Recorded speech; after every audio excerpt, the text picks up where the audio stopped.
Be just a second, we'll get started. Can't hit that. Yeah, thanks, sir. So between now and what's up, yeah, they feel back to the yes, sir. I said, yes, sir. And we are live. Yeah, that's So not. hello everyone. As promised last night, Natalie Davis, who is Tyrone Davis Jr.'s cousin, and one of his biggest advocates and one of the most amazing people I have come to know. We are back tonight. Last night, to catch you up, if you did not tune in, we actually together reviewed the body cam footage from the day that Tyrone was actually found here on Archer Road. Um, I actually asked not to, after having conversations with Natalie, to see the body cam footage up front. I wanted to actually see it when I viewed it with you all, so that way I didn't have any preconceived notions. And just from a lot of the comments and the feedback and the input last night, we all landed in the exact same way. We all read the same body language. We all saw the exact same things. I've asked people to actually go back and look at it. It's a lot. I think the thing that was the most telling was the lack of emotion. I am very diplomatic in stating that people react in very different ways in traumatic situations and a lot of uncertainty. But things that really stood out is that Kiara Davis, Tyrone's girlfriend of 5 years, did not show any concern for him. Her questions were questions like, does it look like he was hit with something? Other questions that she like had nothing to actually do with him. She didn't ask, was he okay? She didn't ask why they were taking so long to get him to the hospital. She was very matter of fact in her communications with law enforcement as they were kind of on the side of the road. We got into the very beginning of the interview with GPD, and I wanted to wait so that we could actually process all of the things that we saw on yesterday before actually being able to sit down and look at excerpts of the actual interview with Gainesville Police Department. The entire interview is 4 hours long. Some of it is repetitive, and so that is why we are actually giving you timestamps for certain parts of it. Also, Natalie's gone through and picked out things that were contradictory to things that we saw written in police reports that contradicted the police GPD's position on things and how they actually are or what they actually presented to us. Yesterday, we saw her repeatedly state that he got out of the car, not that he jumped out of a car. That is actually very major. We saw law enforcement guide her till he jumped out of the car. We saw it was wild. We saw them kick evidence. We saw them not secure the scene. We saw them be very matter of fact. We saw one officer who was very puzzled because they didn't follow their own policies by allowing her to leave off and not even getting the vehicle that she jumped out of and not really asking any really definitive questions. We saw her state that she kept going because there was traffic. We now know there was no traffic. GPD knew that. And so just kind of recapping like those particular things, as promised, we wanted to be very deliberate about what we are actually sharing. We've said many times before because there's been lots of innuendo, lots of accusations, lots of just things that have been said. And as we stated, we wanted to make sure that we were giving you the best information possible.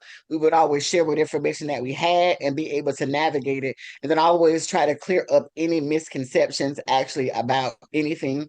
I was very honest and transparent last night that I'm no longer advocating for, oh, well, if you do a full invest and thorough investigation and nothing happens, we're okay with that. Because it is clear, it is crystal clear that not only was a thorough investigation not done, but from what we actually can see, even if it is that she is charged with leaving the scene of an accident where death actually occurred. And I'm actually going to read you that statute before we get into the seeing the video of her interview. Before we do that, though, I'm going to turn it over to Natalie.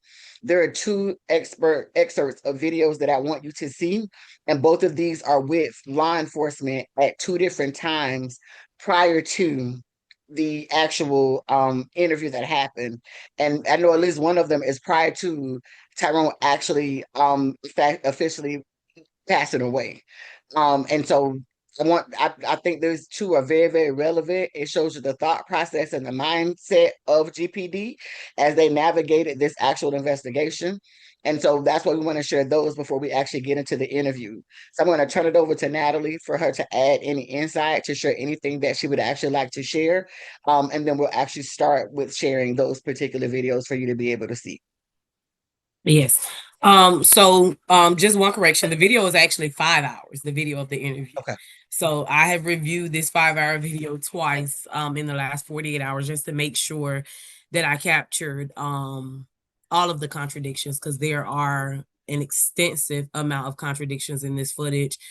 There's an extensive amount of changes that happen in that single communication with the same two individuals in the room throughout that communication, and neither of them caught the changes that were made or the contradictions that were stated or the lies that were told.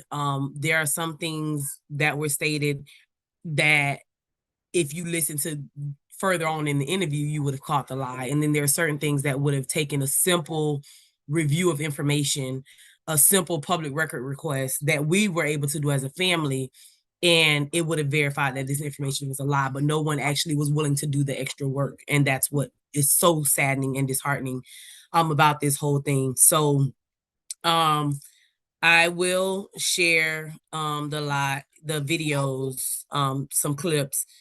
Like I said, there's a lot of different things. I'll share the clips. I won't speak during the clips, but once the clips finish, I'll kind of explain what you all are looking at.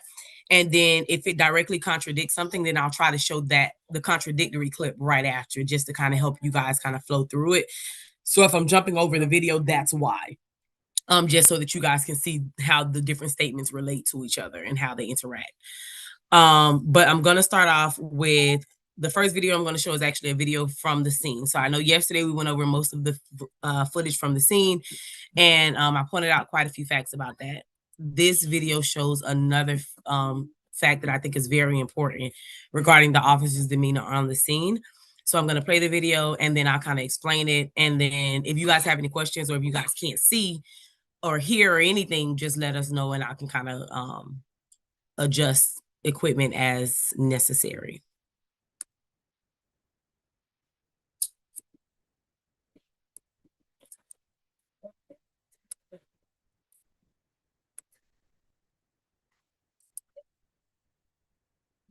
So this is a clip from GPD at the scene on Archer Road.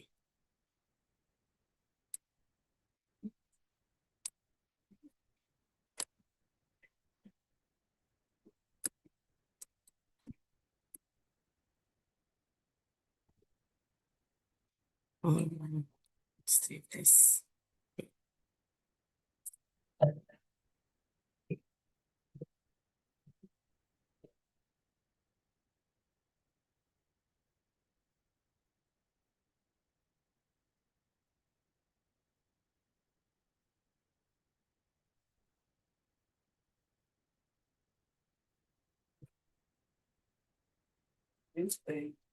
Is there sound? I haven't heard the sound yet.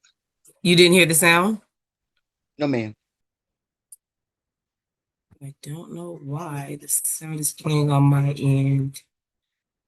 Hold on, give me a second. Look, when you actually are sharing the window, it should be a button that says to share sound. So stop the share, and then when you get ready to share, there should be a one to the right that says also share sound. Okay, give me 1 second. She got a new computer, y'all, so we having fun today. Give me 1 second.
then who else you guys need for the dude? I took a picture. Okay, can you get into the midnight unit? So y'all can get up out of here. Appreciate you, big dog.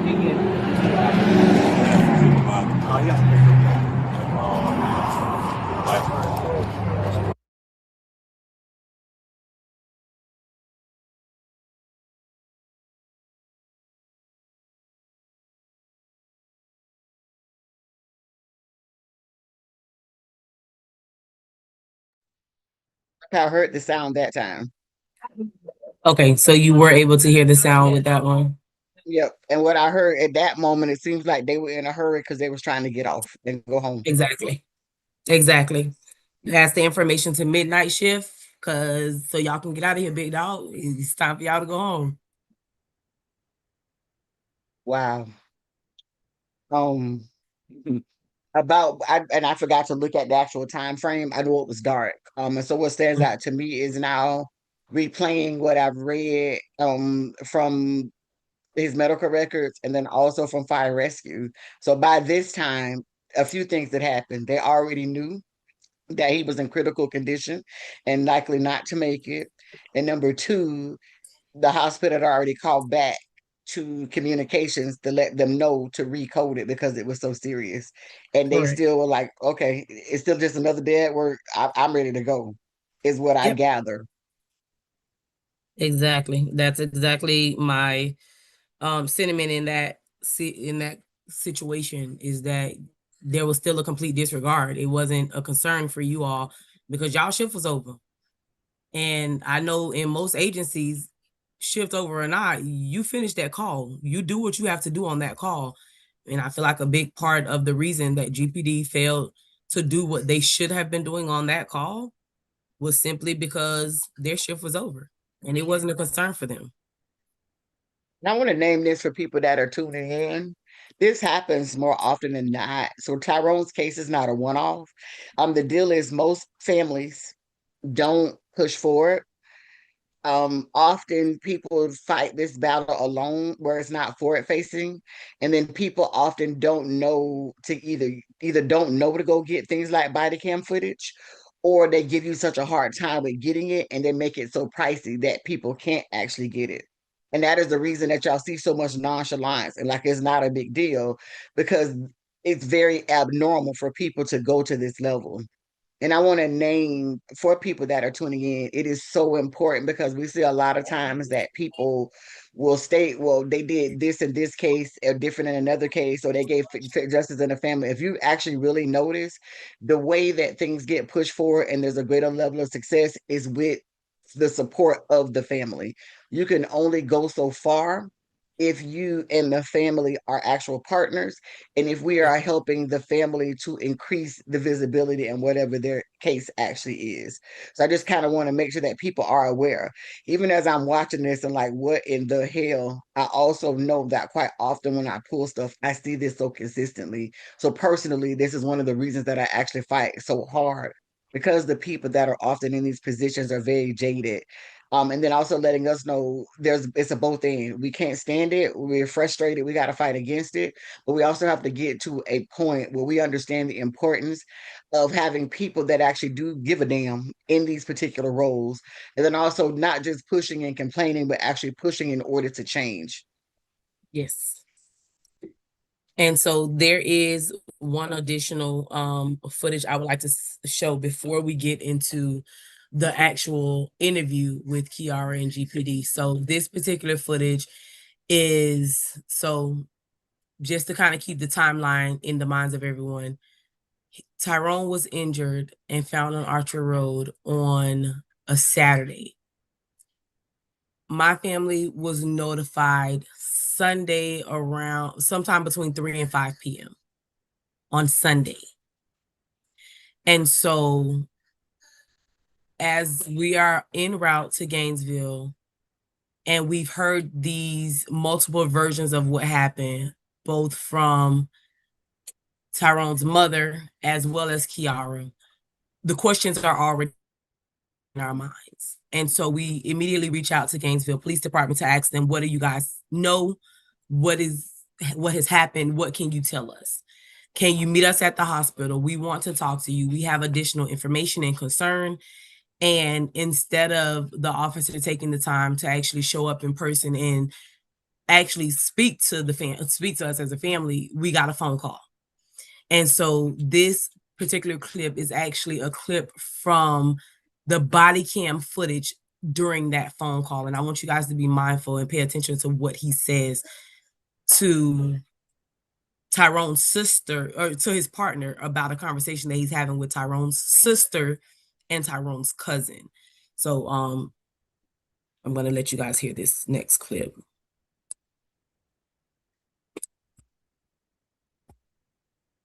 Should share the audio.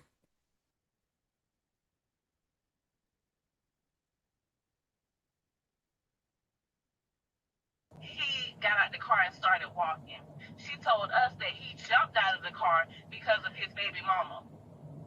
So he jumped out the car. And then she told us that he tripped when he got out the car, and she went to the gas station to wait on him. But then she didn't. When she seen the ambulance, that's when she went back. So it's like 4 different stories that she's told out of her mouth to different people. Her stories are not adding up at all. And somebody's fighting for their life, all because Steve's done this before. She's told him multiple times that she would kill herself. She would kill him. If she can't have him, nobody else can. That's why you don't open that. She drove up and down the street, and he has a registered gun. It doesn't matter what you tell them. With his gun in the car, saying she's gonna blow her head off, and she's doing 120 miles an hour up and down the street, to the point that he's calling us scared for her. Yeah. Like, because she's we bad. document it. A lot of this is in the.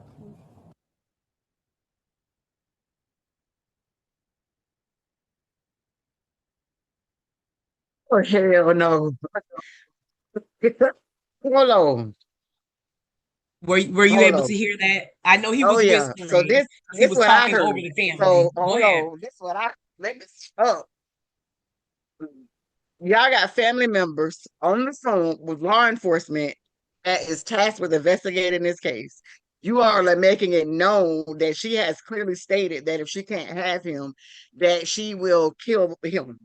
They're making Yes. it known about violent outbursts that she actually has had, and stating Yes. that she has a severe temper. And an officer is talking to another officer, like y'all getting on their nerves, and saying there's no reasoning with them. It doesn't matter what you tell them. So literally, even as you did, as you all are conveying just how serious this is and the possibilities, after we saw her demeanor and stuff yesterday, they deal is like, y'all get on our nerves. No matter what we say, Yes. y'all not reasoning. We're trying to tell y'all it's an accident, and y'all trying to tell us. That's what Shanae gathered from that.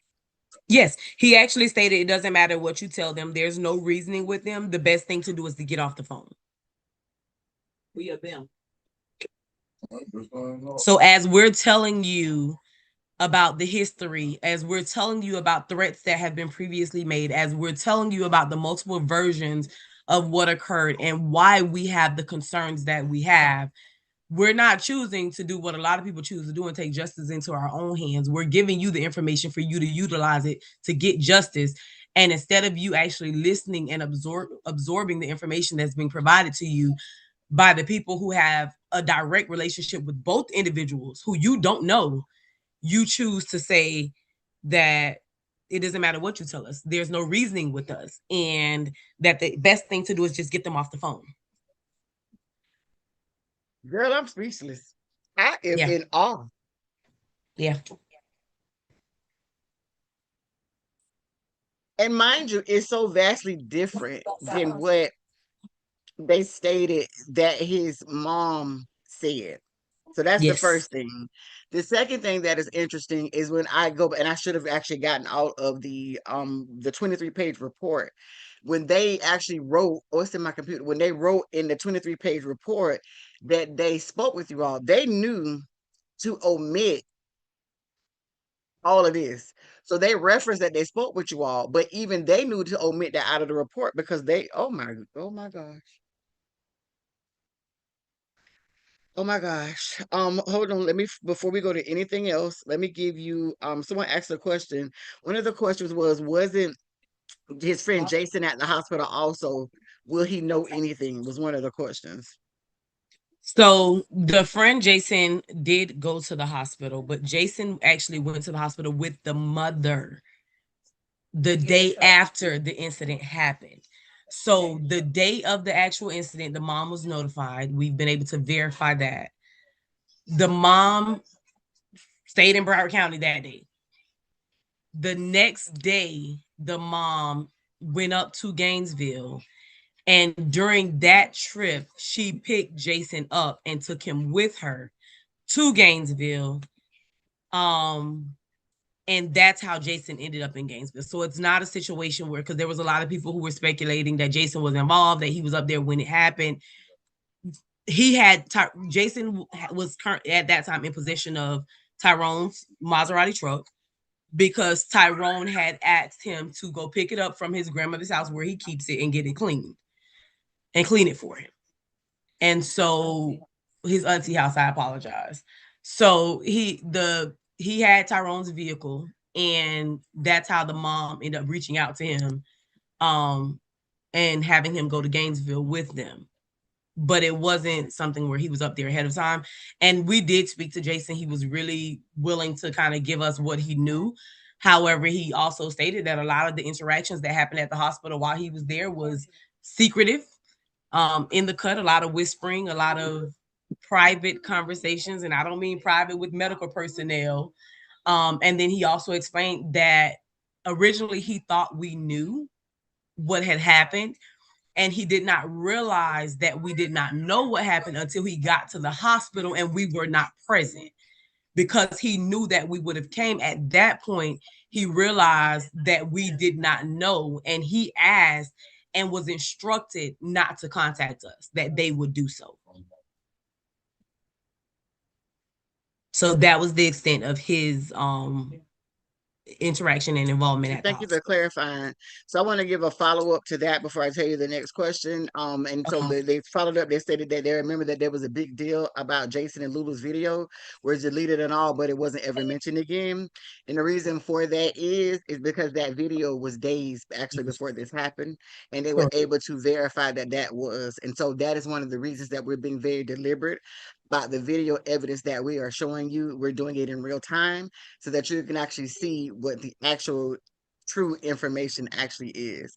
And so that's the reason that it wasn't actually mentioned again, because that happened prior to any of this actually happening. Jason was not here prior to traveling here with Tyrone's mom, and he left at that Yes. particular time.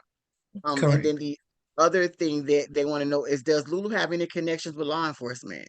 Because just the way that they handled it, just the lack of actual regard, even as we know all of these things, even as you all are trying to give additional information that is relevant, no one was literally so many people, no one was trying to hear anything.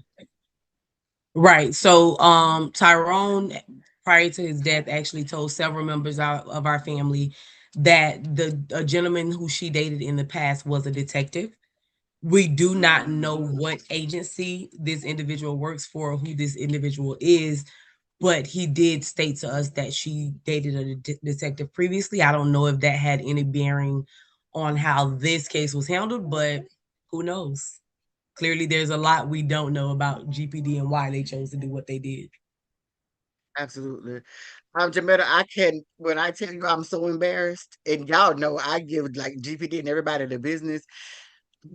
The things that we have seen and just uncovered, it is actually embarrassing to know that these are the people that are supposed to be protecting, like our to protecting our communities.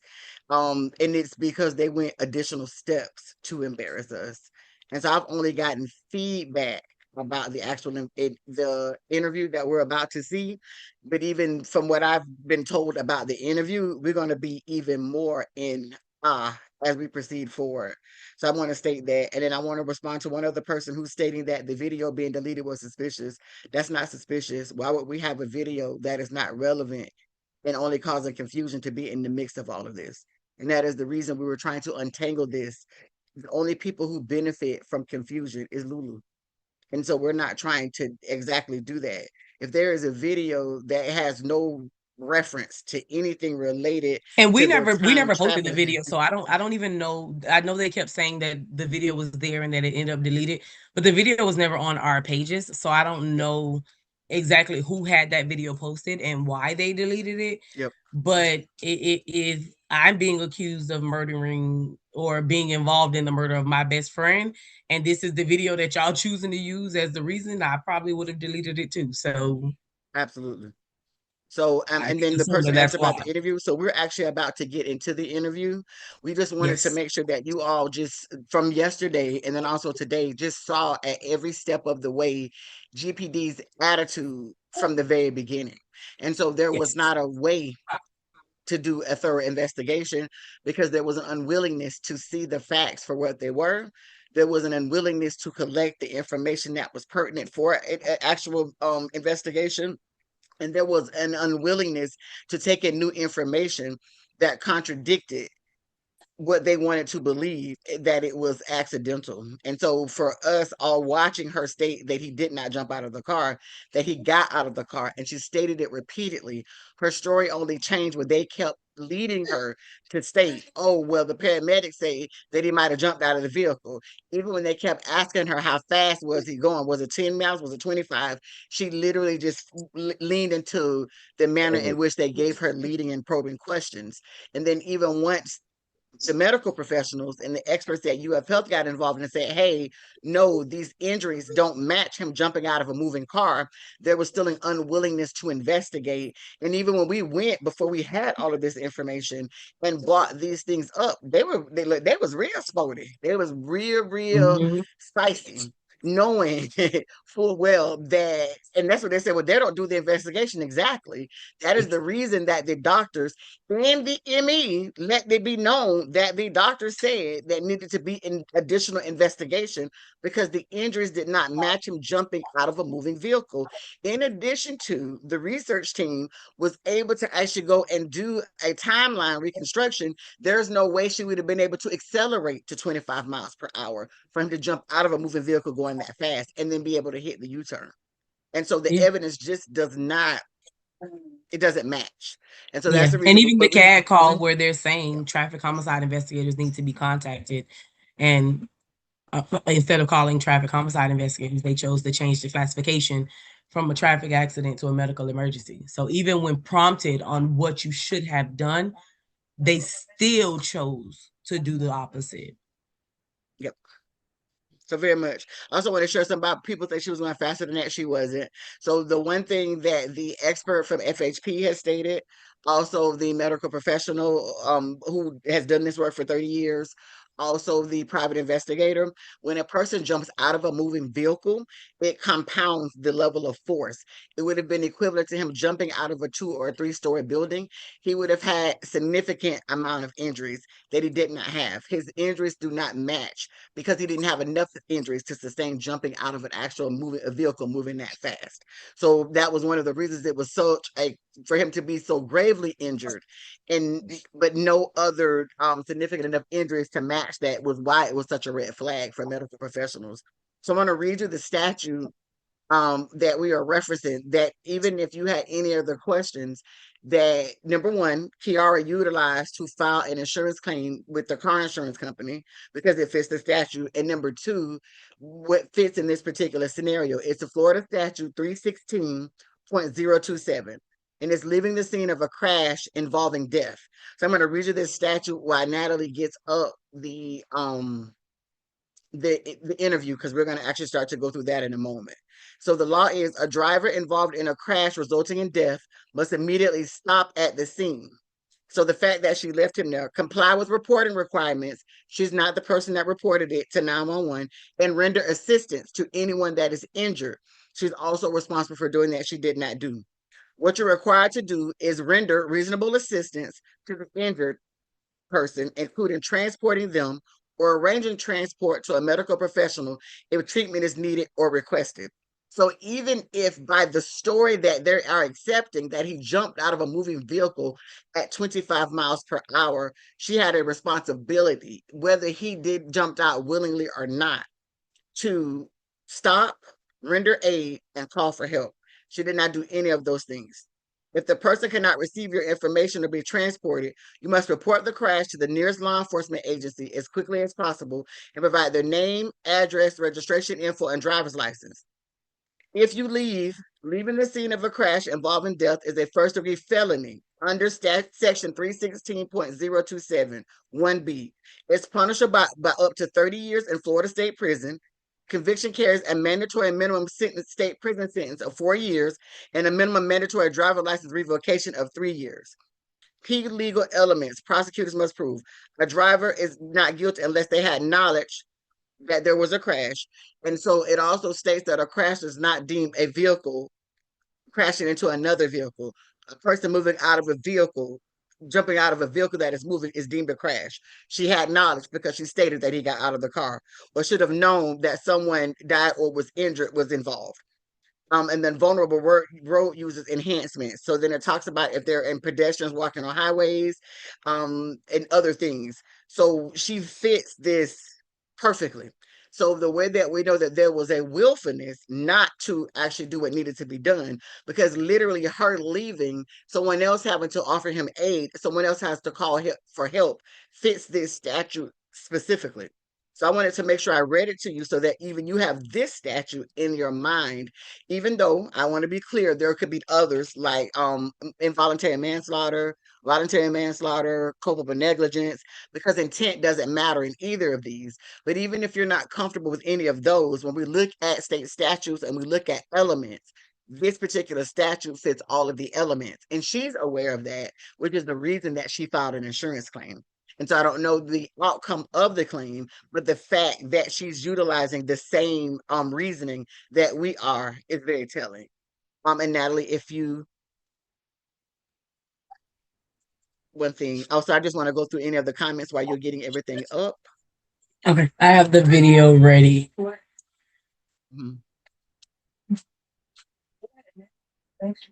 No, she's reading comments. Okay, so that's it. Okay. All righty. So I'm gonna go ahead. I'm gonna play the video. I'm gonna play a clip, and then I'm gonna move over and play another clip, and then we'll talk about those two clips, and how they relate before I go on to more, because there's a lot in this video.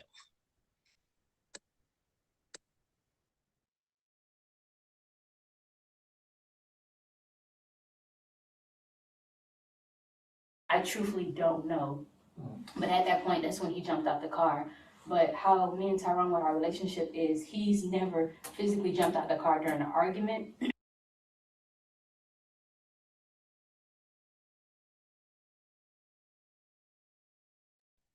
Because I heard you say he's never physically jumped out of the car. Okay.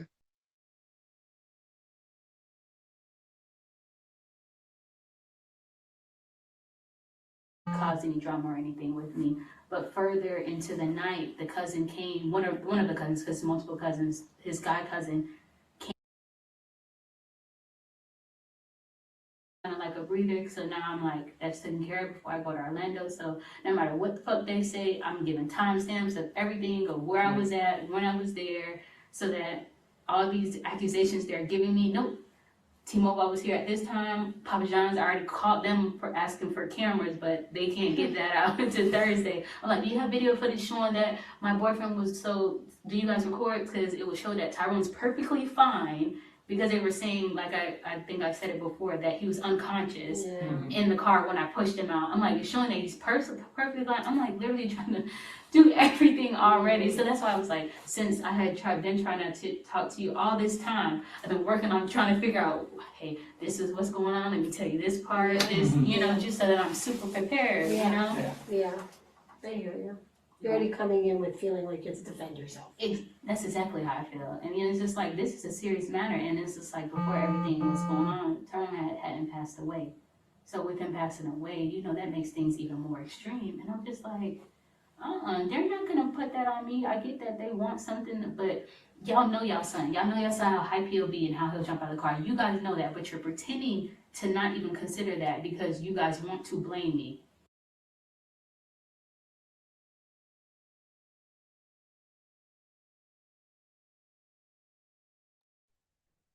Will you stop it right here, Natalie? I'm gonna stop right there for now. Okay. So So this is what there's a Shanae few gathered.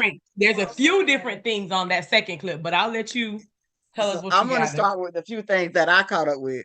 So first of Hmm. all, when was Tyrone pronounced deceased? So I want to start there. Okay, so Tyrone was officially pronounced deceased on the 29th.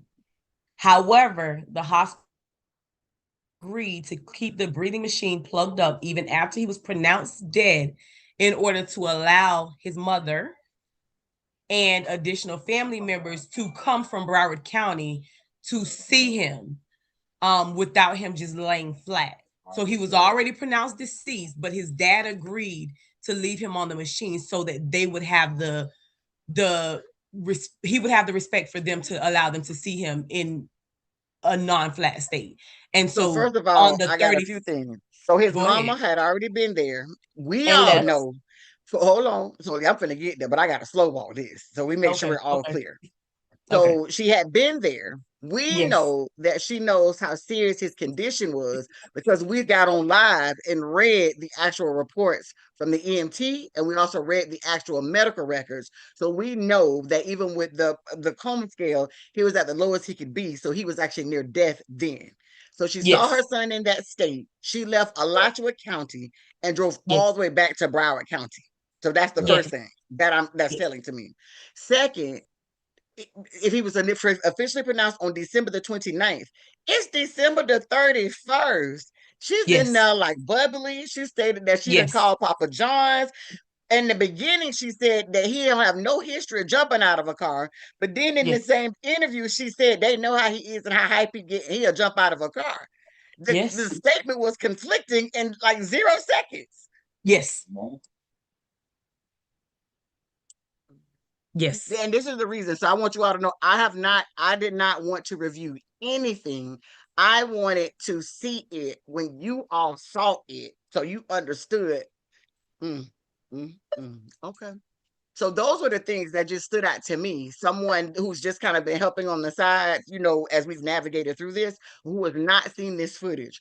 What else is it that stands out to you? Well, there's a whole lot, but since we're on this topic, give me 1 second. I'm going to take you to the next relevant thing to this topic.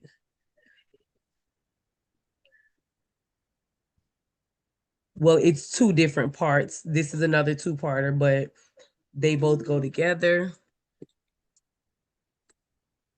Go to the first timestamp.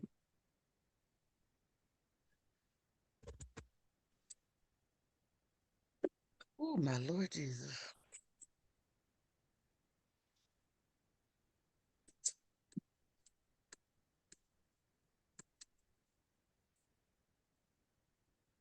Okay, I'm going to go ahead and share my screen now.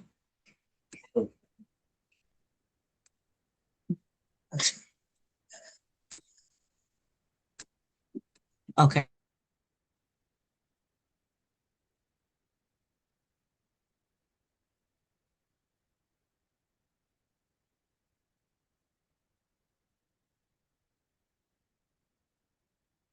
Is it playing?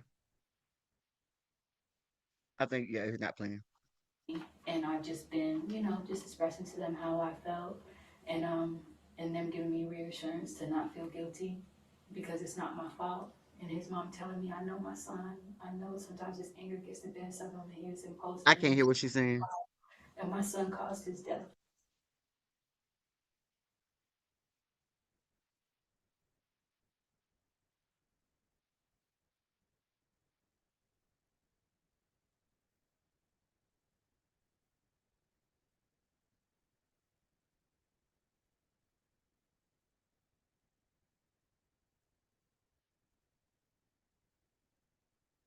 Can we play it just again for a little bit?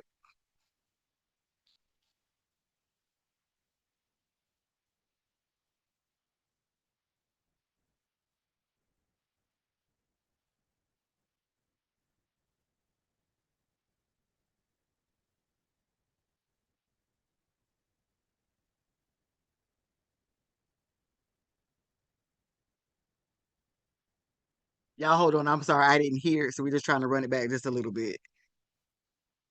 I extremely supportive to me, and I've just been, just expressing to them how I felt, and them giving me reassurance to not feel guilty because it's not my fault. And his mom telling me, I know my son. I know sometimes his anger gets the best of him, and he was impulsive, and he jumped out that car, and my son caused his death. You're not responsible, Kiara, because you did not push him. I mean, she didn't say you didn't push him. She said, you're not responsible, Kiara, because you did not force him out of that car. Tyrone made that decision to get out of that car. And it's like, this time it's just been different because I guess because it involves somebody else, but Ooh, child. So did we miss a part? Why was it relevant about, oh, his mom has been fully supportive? So is that number one, supposed to negate or erase your concerns? Number two, how can his mom be so deliberate about, oh, he jumped out? If Kiara stated, which, and they did, right, in the police report, that he doesn't have a history of jumping out of a car. So how is it that we know he jumped out of the car if he doesn't have a history of jumping out of the car? How do we get to you didn't cause his death, or you didn't push him, and then you had to correct yourself and say, oh, you didn't force him out? But the only two people that were in the car were y'all two, and the only two people that know what happened is you, and you kept saying it happened so fast, you don't know what happened. Well, hold on one second. Catch this part. Hold on. I'll give you another clip that's relevant to that. His mom, which I think is human. Mhm. But it's to the extent of the way it came across to me was as if, and you even said she believes me, she trusts me, right? Yeah. As if like, is there some self-doubt there? Like, do you doubt yourself? Like, I felt like you needed that reassurance from her more so, and this is how it came across. Yeah. Dear. I'm just gonna tell you what I see No, that's and okay. how I hear it.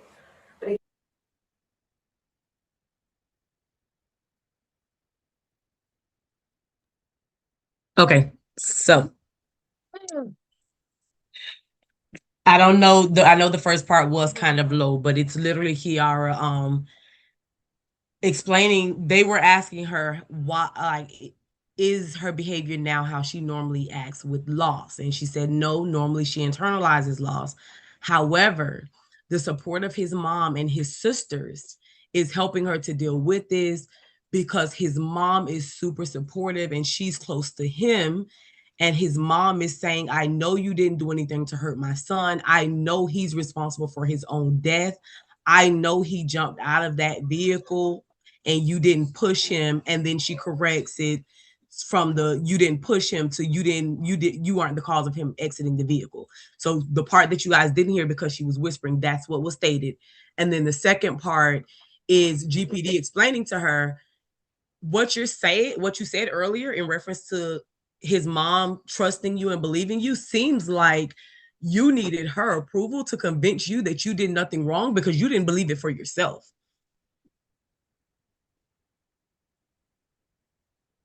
So that's what those two clips were. So, and people are asking, where can they watch the video at? So we're still debating on that. So we are seeing where this goes or how this can get. People have sensationalized this so much and things have gotten really convoluted, and so that's the Yes. reason that we just haven't released the entire videos yet. They've manipulated other videos and done those particular things, so that's the reason that we're just, and you can see we're not doing anything except fast forwarding like through so that you can see those things real time. So as we proceed forward, we're just kind of looking as we kind of release and share things to see what happens and what takes place. So I want to be very transparent. I'm the person that made that call. Also, for people who are tuning in tonight that didn't tune in last night, GPD is now open to the private investigator. People from the research team that have actually helped us on this end are now going to look at all of the evidence and things together. And so we are trying to make sure that people are updated, especially those who have been fully supportive, and especially those that have helped that paved for the private investigator in the beginning. But then we also don't want this to actually go off the rails either. And the things that we are sharing are those things that are contradictory to things that we saw written in the police report, or how they contradict her, and they kept saying over and over like her statements were consistent, and oh, she was a loving and a doting girlfriend, and we don't see any of that. So we wanted to make sure that people could see it's not the family feeling away or refusing to acknowledge that something happened to their loved ones that was unfortunate and accidental, but that people could actually see GPD's unwillingness to do their actual jobs in this particular case.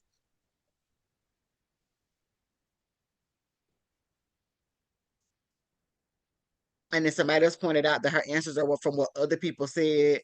She just told on herself. I can't believe the mammy said that. She did. I'm in awe. And I also want to be very transparent. When we asked for the text messages, they gave us text messages from December the 23rd, and they gave us some from all the way to December 31st, but there's major gaps. And then they tried to say that the other text messages weren't relevant to the investigation. We know that not to be so, because they actually referenced her searches about the blood on his brain and different things like that. They gave us one that says, well, he loved her, but they claimed that he broke the Wi-Fi router, but they didn't give us the text messages related to any of that.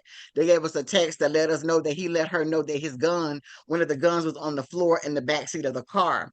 But then you can see there's gaps. I know that they talked about the argument that ensued, so that should have all been in text messages, and so now we're waiting on those, so they can't make the argument that this is not a part of the investigation.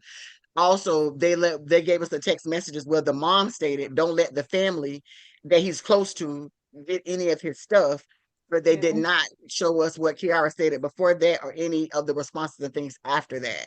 So I also want to name like those particular things. There's some very shady stuff between Kiara and the mama, and that's Shanae talking. So let me be very, very clear and very deliberate and transparent. And it's intriguing to us that literally we've been going backwards and forth with GPD and their attorney about these text messages. If there is no big deal, why don't we have all of them? And why would you go through and cherry pick what you wanted to give us? Because I think there's going to be some greater insight related to this relationship with his mom and with Kiara. And I would also like to notate, we don't care anything about his property. Never have, never will. Tyrone to us was so much bigger than anything he could have ever owned. His legacy and his role in our life was so much bigger than anything that they could have kept from us. The worst thing that they could have ever kept from us is him. And we can't bring him back. And so none of that matters. None of his property matters. None of his belongings matter.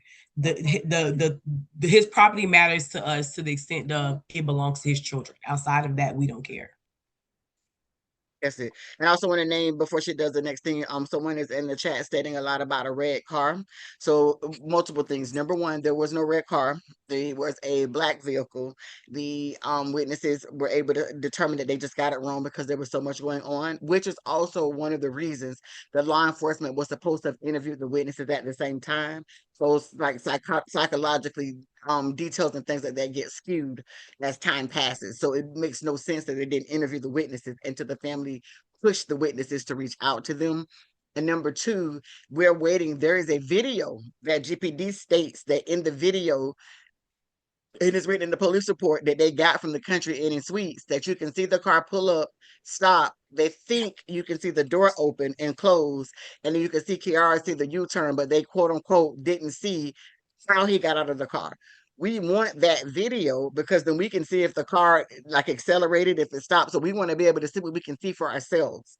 Two, what is Yes. frustrating about that is when they saw the video, they just recorded it on their phone instead of getting the video at that time or making Country Inn and Suites preserve that information. Like it's just a level of ridiculousness.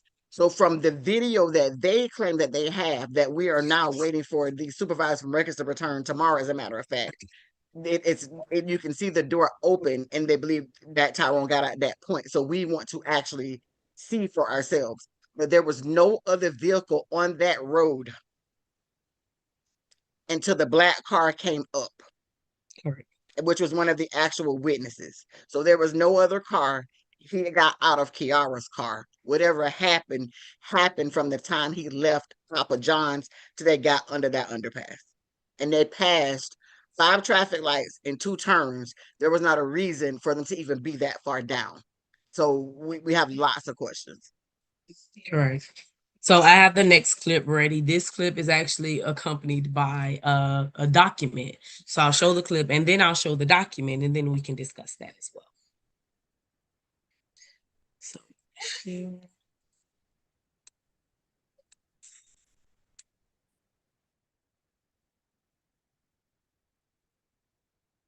when I was driving by myself, I had ended up, I don't know if I was reaching for my phone because I was talking to Tyrone. Actually, we were boyfriend and girlfriend at that time, way back then too. And I was reaching for my, oh no, we was talking back then, and I just remember telling him I'm tired, I'm sleepy. So I don't know if I had reached for my phone or whatnot, but my car ended up, based off the police report, veering from this lane to the mid and hitting the median and flipping 5 times. And I had to be airlifted to the hospital and everything. So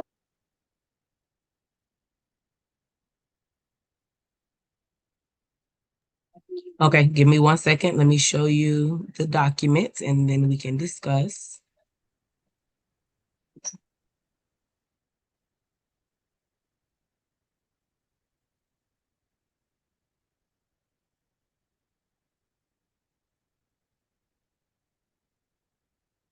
Okay, so I heard that she stated that she was in a car accident by herself. The car flipped 5 times. This is the incident report from that. She stated that she bent down to get her phone off of the ground, and when she came back up, is what I heard, correct?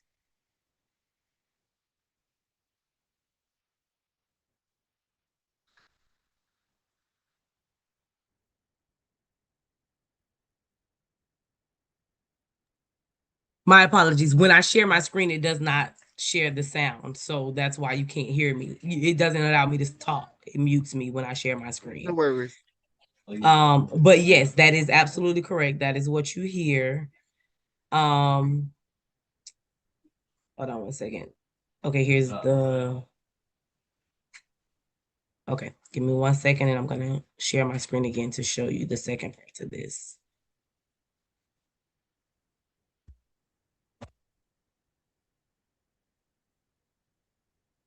And for everyone, I'm making sure that I name that part in the interview, because I'm aware that that's a lie that she told. When she stated that she was in the vehicle by herself, she was not in the vehicle by herself.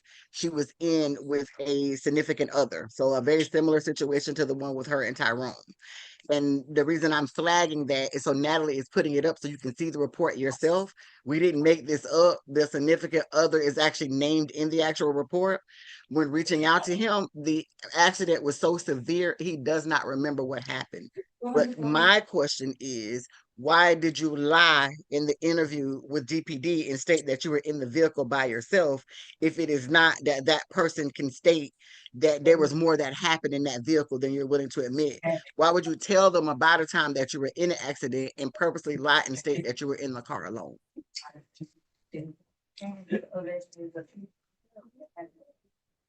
Okay, so I have it up. Let me share now. And that's just getting it up. You are asked, how do we keep our town safe? They don't.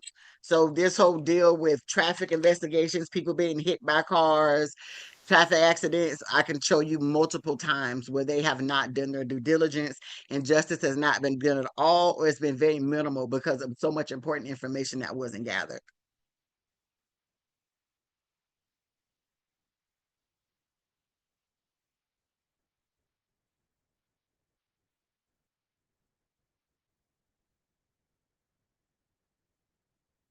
And for the person who said that you almost ran into the red car, I'm not sure the color of the nurse and her boyfriend, but even when we've gone through the other vehicles that we've seen in those body the footage, we don't see any of that. So the actual footage. So, but then again, we're waiting on that other video. So once we get that video, if it's there, we'll be able to tell you it's there. But from the information that we have, there is no red car. Okay, so I did stop sharing my screen, but if you guys did see, I did highlight the name of the individual that was in the car with her. So it's interesting that she clearly says on body cam footage, I was in the car alone. And I was on the phone with Tyrone and the car flipped 4 times and I had to be airlifted to the hospital. But had GPD done simple research, that wasn't even extensive because we were able to find it in no time. So had they done simple investigation, which is what they're paid to do by taxpayer dollars, they would have figured out that that was a lie. They would have also been able to figure out that she was actually in the car with another individual and that that individual she was allegedly dating and was significantly injured as a That's result it. of that accident. So when we And talk Natalie, a about question is for the mhm, narrative, is it possible to actually screenshot that and post it because it was very small when you shared? So after this, when screenshot people what the actual the police incident report, report, yes, yes, it's actually online. But yes, I will definitely send it to you, and you can post it. That's not a problem at all. We have the absolutely. incident report. It talks about how she was the driver. No toxicology report, no toxicology was done. Again, he was ejected from the vehicle and left in the middle of Interstate 4. And I apologize to him and his family that they had to endure that. And I even have to bring that up. But it directly shows what she's capable of. It directly shows a pattern in behavior that GPD blatantly ignored, even after. I'm not even going to say they didn't investigate when she told them. I'm going to say I personally spoke to the detective on the case and advised him of this incident, and he completely ignored it. He asked me, what do I think that means? It's insane. And again, I want to reiterate, we are sharing this with you all. Y'all know me, if I'm overthinking it, state that. But I can't fathom if this was your family member or somebody that you care, and you had so much information that was relevant and it was just disregarded and totally ignored. The fact that there's so much that points to there was so much more. Even with young men that she was in the car, there are family members that stated that that relationship was volatile as well. And so, just because he does not remember what happened in that moment, doesn't mean that he doesn't have relevant information. Also, too, it could be that he doesn't want to share because of what happened. There's just so much to it, but just the lack of will or regard to even attempt to get to the bottom of it. It's just I cannot understand. So just wanting you all to see. Okay, so I have another clip ready. You ready for another one? Hmm. Okay.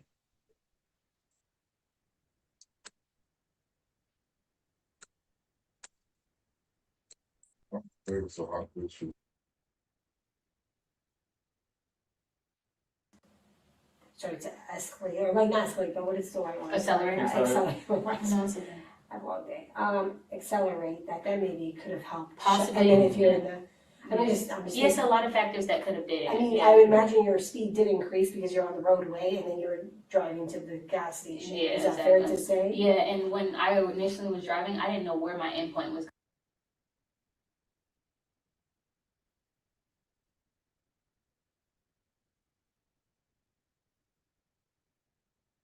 moving yourself. Like we're arguing, but you didn't have to leave the car. So if I did speed up, it was just more out of frustration to like, oh my God, what the fuck? Like now you're getting out the car, like let's just go back to the hotel and finish chilling, that type of situation.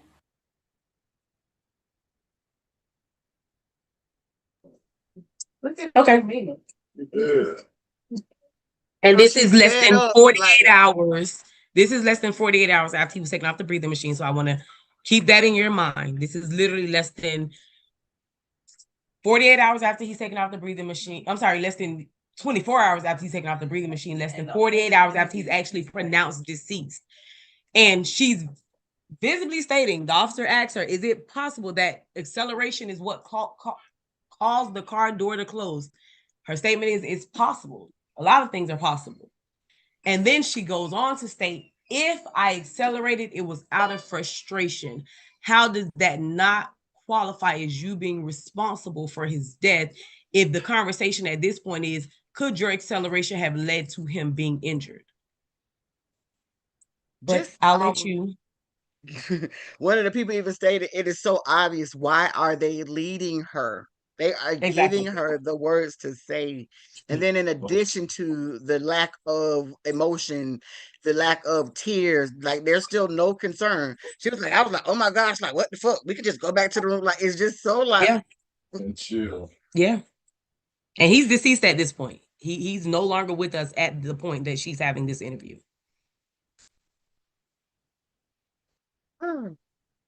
So, Alicia, they're stating that GPD says that there's a video where we can see the car stop and the door open.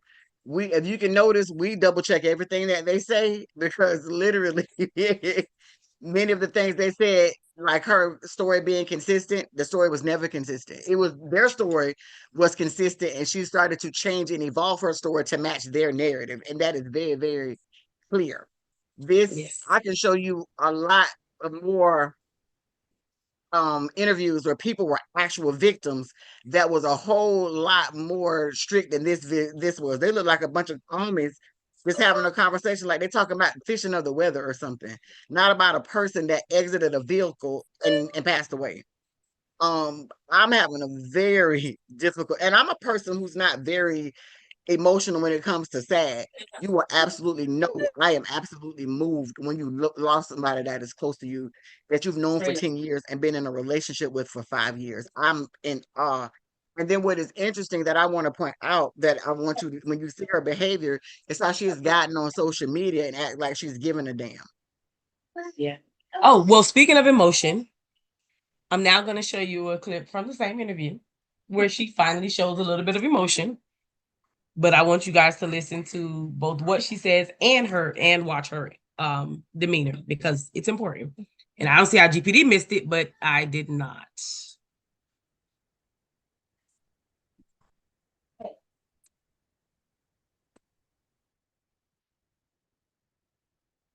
Having to even be in that situation for him to jump out and me actually being a part of the reason why it would crush me because it's just like I don't want to see any harm to him, and it's just like thank God the ambulances, everything was coming from the direction that I was in because I would eventually drove down because maybe he went the opposite way, but it put more of a speed to me to see what was going on because it's like I'm just taking it as he's just mad. Like I'm just looking at it as just a different argument. He's mad and wanted space, and it's just like to go back. Like I would I already feel like a piece of me died when he died, but to hear that I was a part of that, even unintentionally, would make me. Just the thought of it just makes me just so uncomfortable because it's like, how can, like, that's not what I tried to do. And it was just, I don't know, just the thought of it, it just is like, it makes me uncomfortable at just the thought because it's just like, never in my life would I ever put him in a position to die. Oh,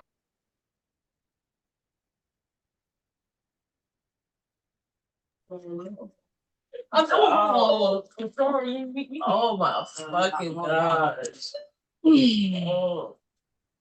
This song, and she actually does have emotions, but the emotions were only when it looks like the finger was pointed at her about what she did. So it still was the only emotion was about Kiara, not about Tyrone. That's what Shanae got from it. But did you see the change in emotion? Yes. Okay. Although she's not shown any. Also, what I'm having a hard time is understanding is the only way that I ever saw that was any anger. She says that. I do know. Is there a part that you shared with me in the interview where they were stating when she came to the hotel? Oh yeah. Because I would like to know because even when we are hearing all of the feedback, it sounds like she was the person that was the most upset. She was the person that was angry. I have not seen any information that validated that he actually was angry. Even the stuff when they said it was back and forth at the cabin, when you go and dig through the stuff, like she was the person that everybody like heard. So for me, and I'm not saying we all get into it with our significant others. You can be hot headed and it can escalate. In this situation, I still don't see any information that validated that it actually escalated to him actually being upset. Oh, So, well, I don't think he was upset, but I will show you something that talks about the nature of his demeanor.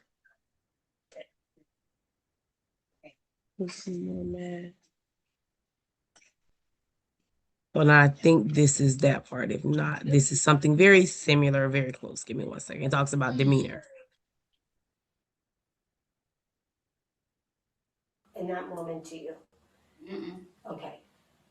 what stood out to me was how quickly you accelerated then.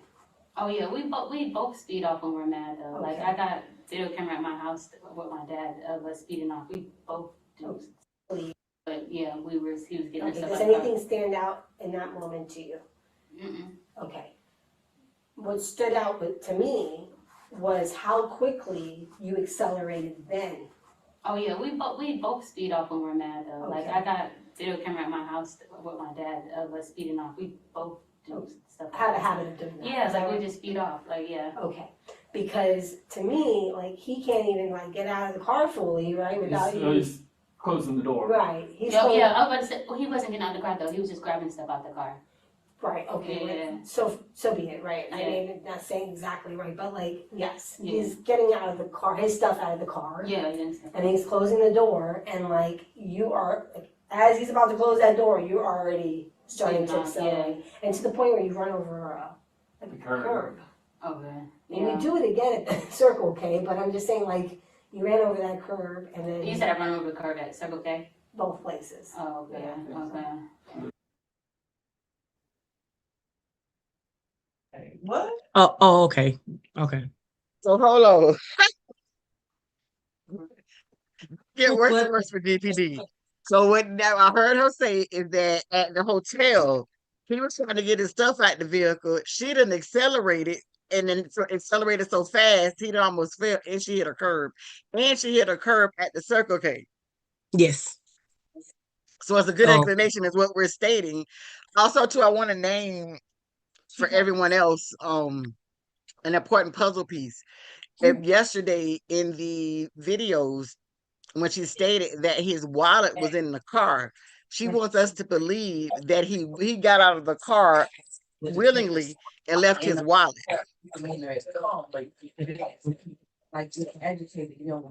It doesn't make sense. So I want to point that out to you all as well. So we see, and even too, the officer said it sounds like he was calm. So she was the one that was hyped. I'm actually gonna play the clip where the officer actually talks about their demeanor in the hotel. Oh, okay, child. Look. Yes, everything.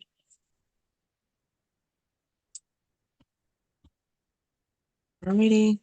The officer does talk about their demeanor in the hotel, so I'll let you guys hear that.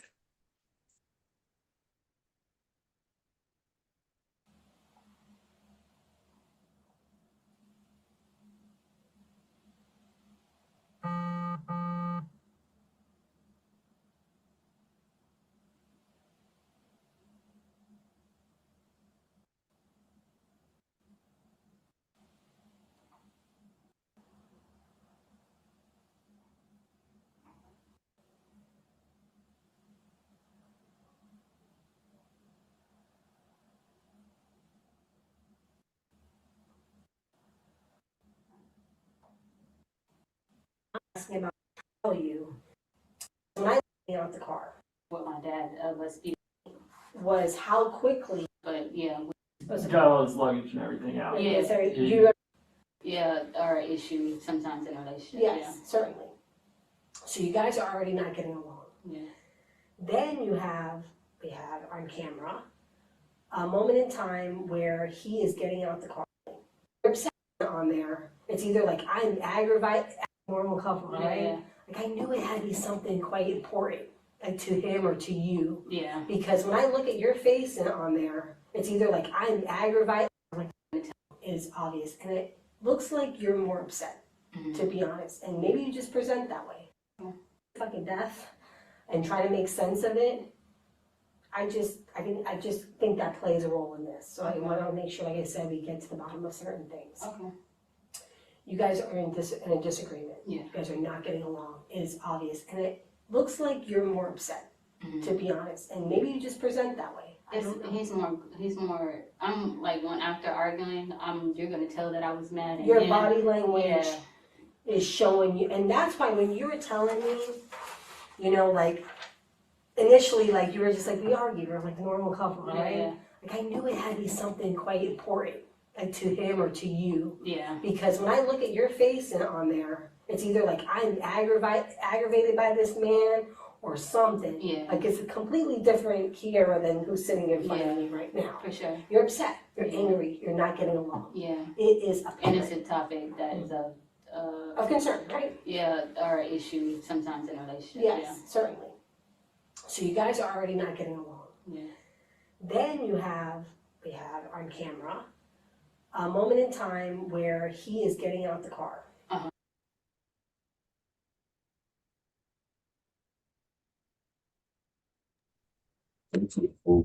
Okay. So the officer was, when the first part of it was, she was actually talking about in the video footage that they observed that we still haven't seen in the hotel. So when she's talking about he appears calm and you, on the other hand, appear very upset, very angry. And then that led to the footage outside the hotel where you're pulling off while he's attempting to close the door. And people are asking the same question over and over, or making the same statement. You see law enforcement coaching her, leading her, and she's just leaning into it. Yeah, we do. Like helping her to build the story.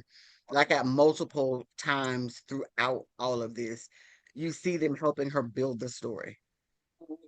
Yeah, Um, definitely. whew. Other things is a question asked that someone stated, didn't she make a post saying that she was so emotional? I don't see the emotion. I don't know if you guys have seen it. If you guys see it, you let me know. But she did make that post. I'm not sure. Okay. I'm just saying if she did, it's very clear that was not an honest post. And the deal is this, because I want people, they'll probably say, well, oh, she's in an interview. That would, to me, would be all the more reason you would be boiling over in emotions.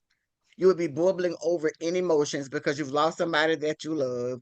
You're under pressure and there's so much going on. This the level of calm, cool, and collectedness. That's somebody who seems like, and I'll state to you all. So when we first met with the private investigator who has 22 years of law enforcement experience and also is FBI certified, one of the things that he stated is when you watch a person tell the story, the way that you know if they're telling the truth is if the story is how they tell the details. So if certain parts of the story have more details and other parts do not, you can tell which part is the part they're lying about because they're trying to fill in the gaps to make it sound believable. And so I just want you all to keep that in mind as you listen to some of the things that she's actually stated, how her pacing speeds up and in other places it slows down. How when she's talking fast because she's trying to get it all out, how the story actually changes. All of those things are subtle, they're super important because lies, when you're telling the truth, they don't change. It's important that we've heard multiple lies throughout that are verifiable lies about her being in a vehicle by herself, about he doesn't jump out of a car, but then says, you know how he is, that he gets mad enough to jump out of a vehicle. Even when we saw the police report written up, we saw these changes in her statements in the pattern, and they kept saying that the statement was consistent. We saw it change from he got out of the car multiple times over and over to he jumped out of the car. And even then, when they were pressing yesterday, she kept saying, I don't know. Oh, it happened so fast. We hear her stating, oh, well, both of us get mad and pull off. So, and part of the statement, you state that he always gets out and walk down the street. Now you're saying that both of y'all get mad and accelerate. So, is it that he gets out or is it that he's mad and he accelerates? And so, just Right. like those subtle things that I want you all to like pay attention. I have Um, another clip. I want to show you all something that GPD noticed enough to address, but still not enough for them to thoroughly investigate. Okay. Doing this job is how you came in very like ready to kind of document like every little thing, right? Like to me, that means that you either were mulling over it, you were thinking about like every little detail that you presented us with, to the point of like wanting to provide us with addresses. It just kind of, I don't want to take that the wrong way either. It's like as if like somebody's trying to get ahead of everything, like trying to line it up so perfectly so that we don't question you outside of that. If that makes sense. And I'm sorry if you're No,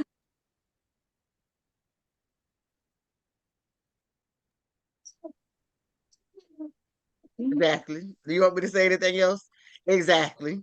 That's exactly what she was trying to do, and that's what people do who lie. Who would even think to try to go back and recreate all these things if you felt like it doesn't, none of it makes sense. So they caught it and did like nothing about it exactly. She was trying to line it up. And it's so frustrating that they saw all of the things that we saw and still sat and tried to make it seem like y'all made it up in y'all minds because y'all weren't ready to let go. Yep. And then I will show you one last clip because I want to show you all just how serious this interview was, both to her and to GPD. I think this is the best way to sum up the importance of what was being discussed right now for them.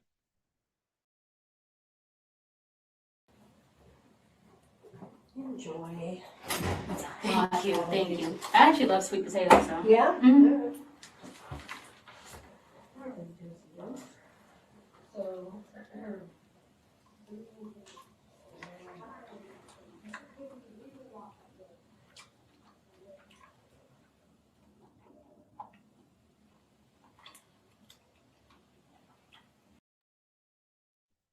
So that was GPD providing her with steak and sweet potatoes for her dinner.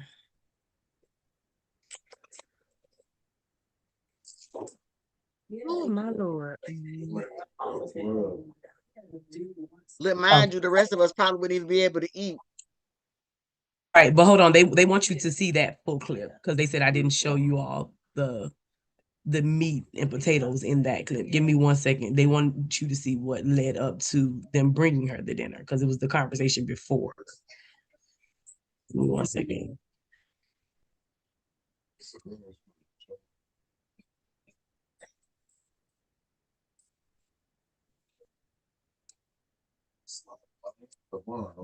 Give me a second.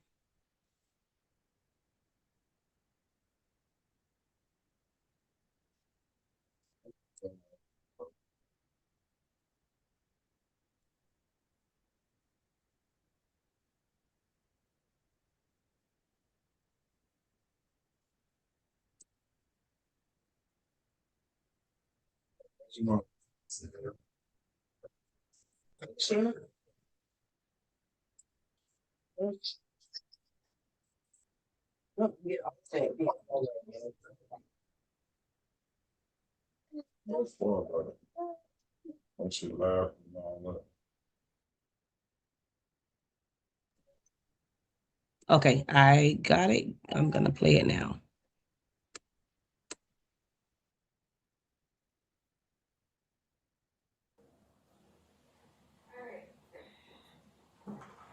just because I feel like I have to prove this to you. I do care. Do you want my dinner? I just heated up. What's for dinner? Carne asada, like it's like a steak. Oh, fancy. And I would love sweet some potato? steak, yeah. Yeah, you want that? Okay, I'll give it to you. Where did you get it from?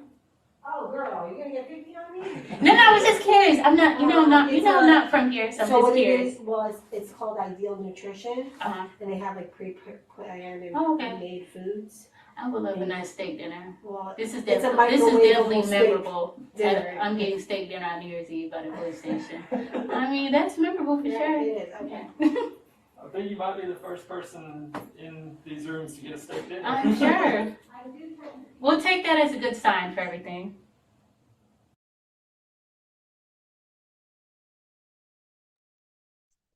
Steak dinner on New Year's Eve at the police station. I might have lost for words. Steak dinner? Look, and this is the But steak dinner with her besties. Yeah.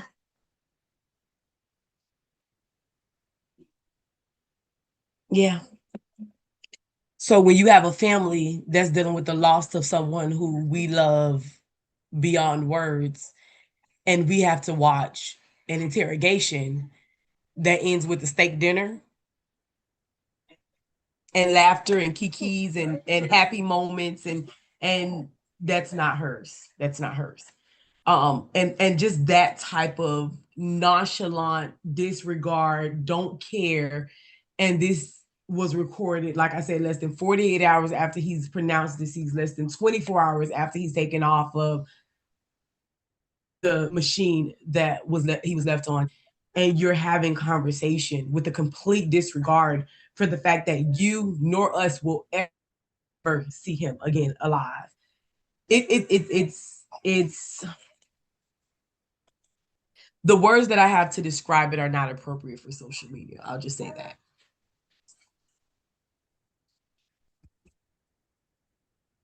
There was not a way for us to convey this to you all without you all seeing it for yourself. Um, I'm, hmm, and I want to recenter. I'm so upset right now. Um, I'm trying to hold it together for y'all. For a family to have to watch all of this, to know the lack of regard for their loved one, the pushback that we have received, the back and forth, with law enforcement, just the way, even the way like people have sensationalized, just like, and still trying to deal with your grief in the midst of this. To listen to her do everything she can, which is what the witnesses said the first day. She was trying to get her story straight from the very beginning. Yeah, yeah. The fact, and they named it in the interview how she came with like all of these addresses and different things like that to line the things up. And then to see just their efforts, where at every juncture there was a checkpoint where something more should have been done, to see that it was not done. And even with what's before us, like how you all are asking, why was she not arrested again? Those are the questions that we're asking. Those are the things that we don't understand. That's also one of the reasons we haven't given the full thing. I think part of the that GPD also benefited from the confusion. There were so many contradictory stories. There were so many people chasing shadows and different things like that, that they that was a benefit to them. And then they thought that they said them to give up. Mind you, remember, we made these requests back in February.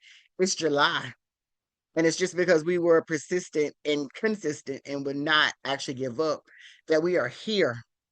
And so like now we're in this space where they're now going to review everything with the people that we've had on this team as we've been working together.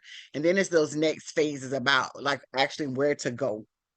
In Alachua County, people are unaware that in order for it to get to the state attorney, it has to come from a law enforcement agency. So that means we have to push it and to push it at that particular point. One of the things that we shared is initially when we were going to start with getting an attorney for a wrongful death suit, to get the information, we got a lot of it. We don't need it. So the things that we got, that was going to be the purpose of the wrongful death suit, because she doesn't have anything to give. The way that we know that is because her and his mom split the life insurance policy. And then we know that she turned around and did another insurance claim. I don't know if you all caught as well. And one point at the body cam footage, she stated that she was on disability. She wasn't working. But then at another time, I thought they got the hotel because she got a discount because she worked for Marriott. So there's all of these like confusions, all of this confusion, and all of these contradictory statements that she has made. And they still said that they made the determination off of what she said. Although we have seen so many different evolutions in her story and so many outright lies. How do you believe the statement of someone that we've proven to lie about multiple things, but then also benefits from you believing her story, even if it doesn't make sense? Yep. Yeah. Yep. So yes, his mom and her split a life insurance policy, and then she filed an auto insurance policy claim. And so I don't know what is up with that claim, but the fact that she filed for $100,000 policy claim after splitting a significant life insurance policy with his mom. So, like, these are Money is the things. motive. Money is the This is, motive. yep. And just being very clear with you all. And I'm not stating that it started out that she did it on purpose. What I'm stating is that once it happened, she knows what she did and she understood the benefits she would have from it. What Right. I'm stating to you is how she moved money out of accounts. And the one like he had with his aunt, they were able to move that money back. They were able to go and intercept it. And it was all done quickly, quickly. before he was pronounced, or the day after he was pronounced deceased, while he was still on life support. Money was moved. So, and then we've broken it down. We know we've kept it with a lot of your time. I know other people stay on lives and things like that for hours. I will share it. Not only do we have it here, but because Facebook deletes the videos after 30 days, it also is on YouTube to keep it up there. As things proceed, and we get to the part that we need, we will be happy to do it. Not trying to not be transparent, but we are trying to ensure that this does not go off the rails again and that we stay focused. And we've gotten this far by being focused, being very deliberate, and by not allowing any of the outside noise to to stop us in seeking, justice. I know people have stated, "Oh, you give up at different things." That you don't. If you look at Kendrick Johnson out of Georgia, his parents has been over a decade. It's the consistency that's going to get him the justice. All of the evidence is already there, even by the lie that she told. If we go by the story, that's already the statute. The fact that she left the scene and he passed away by her story, it fits the statute perfectly. There's not a reason that she should not have already been arrested and now be navigating the judicial system. And so I want to state that like very clearly to you all that we wanted to make sure and to ensure. So when they go back and say, "Oh, well, the family's just picking on her and just picking on his mom," and this, it's not that. And that is one of we want to we're very transparent. I'm stating to you the things that are me from the things that I see. If y'all know me, y'all know I'm gonna tell you a joke. I ain't gonna tell you a lie. So we wanted you to see for yourselves what we have gathered. And that is the reason when we were sharing the autopsy, reports, and we share other public records information so that you see that this is what GPD had in front of them to make their determination. And this is what they're trying to state. This interview and the autopsy report and the cat, all the other stuff and the medical records to make their determination. And it is our position that determination does not make sense. And we're showing it to you so that you can see the determination doesn't make sense. And yes, someone asked a question. So that's what's being worked on now. So now with the private investigator, with the research team that has been working with us, they have assigned it to another department that now is going to work alongside them in order to look at all of the evidence and make a determination. And this all came about because I actually facilitated a meeting with GPD, the family, and the city manager. Because in Gainesville, the GPD reports to the city manager, and the city manager is basically that's the person who drives the ship in the city of Gainesville, and then the commission is who the city manager actually gives reports and feedback to, but the city manager is who drives.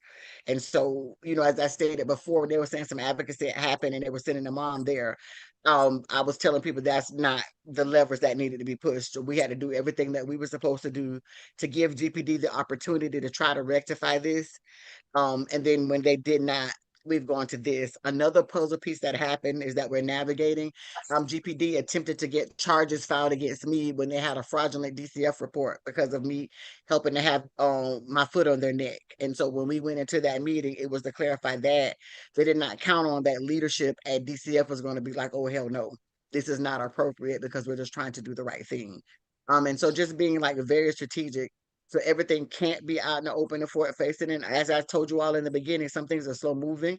I do think that we all feel confident about the movement that is occurring.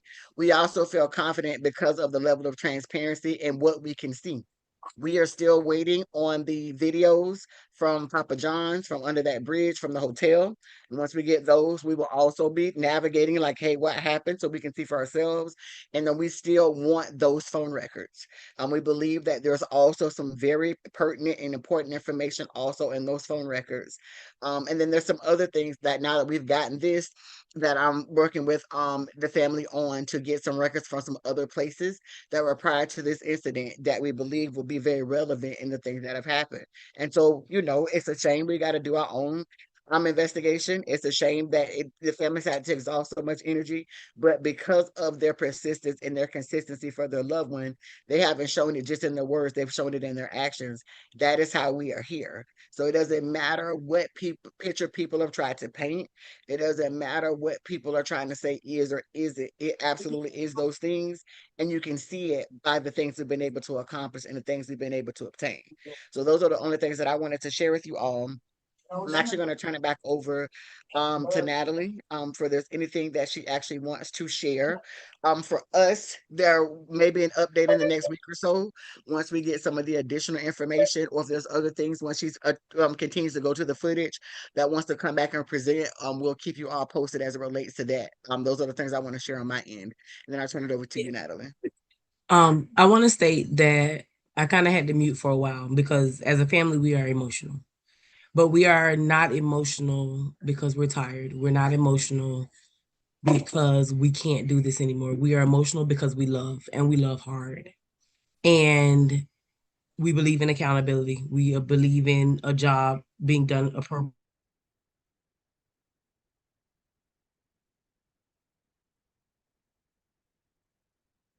She froze. We're gonna give her a second. So we'll give Natalie a second for her to come back. Y'all know tech do what it want to do sometimes.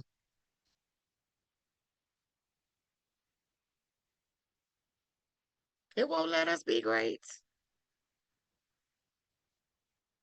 And I would state that we broke things up in this way to kind of minimize you not having to go back and watch 3, 4 hour long videos. So we know that like an hour and a half is around that sweet spot. So that's why we're trying to wrap.